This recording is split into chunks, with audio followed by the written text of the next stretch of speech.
Howdy ArchFab, this is Aide de Camp here with another fantastic product.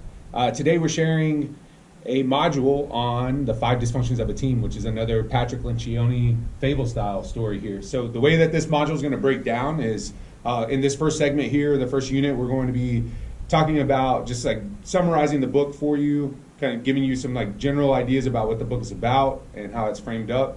In the second unit, we're going to be talking about the going kind of on a deep dive through the 5 dysfunctions of a team that's laid out in this book.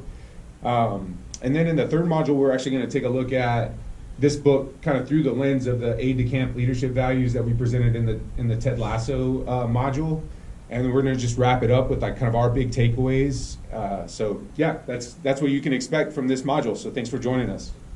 Yeah, so the fable part of this book is about a technology company in Silicon Valley that has had a bunch of success early in the company's life cycle, and they kind of hit a wall. They're losing market share. They're looking to make some changes, and the CEO, the board of directors hires a new CEO, and the current CEO steps down to be part of the executive team, and they hired Catherine, who has never worked in technology before, never done this type of work, but she's a real strong team builder, a real strong leader, and a lot of executive experience. And so it just follows her path that she's trying to fix this highly dysfunctional team and get them operating as one unit. And yeah, and so the former CEO actually still stays on the executive team, Jeff Shanley. Yeah. Who is also the main character of The Ideal Team Player, which is weird, but it makes sense after reading this and moving forward. But then there's a couple other main characters. Nick is the COO, JR is the VP of Sales, Mikey, VP of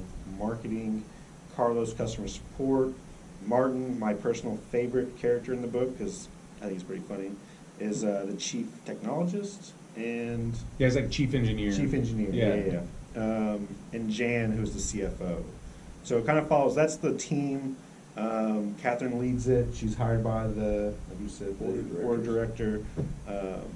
And it kind of follows her getting with this team and identifying the dysfunctions and kind of how everything lays out and works out with the team. So yeah, and I think one of the like notes that I had for this part of our module was, I think Catherine does a really good job just in leadership of this team. Like she's really framing up like the facts of where they are currently, like what position they're in. So, and she's like consistent in like communicating these facts or these truths.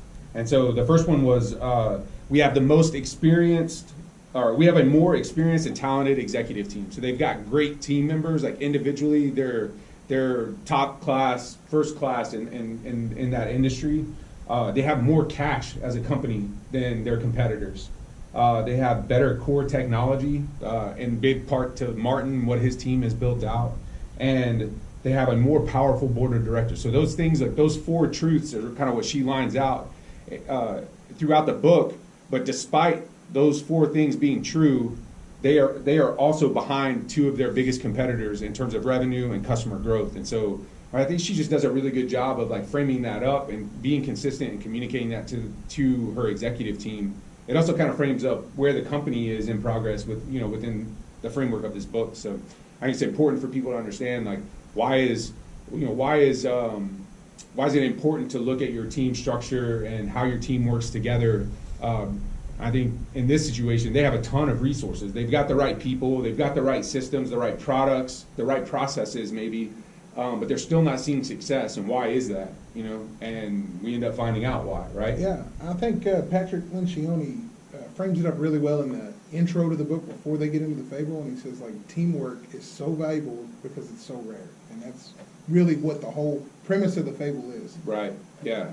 And so in this next kind of unit within this module, we're going to take a deep dive into those 5 dysfunctions. These are the five dysfunctions that get identified in the book to help kind of frame up how teams that are not good teams, maybe are really bad teams, like what makes them function that way. And so we're going to take a deep dive into that in the next module. So you guys have anything else to add to the summary part? Good. All right, good. Moving on.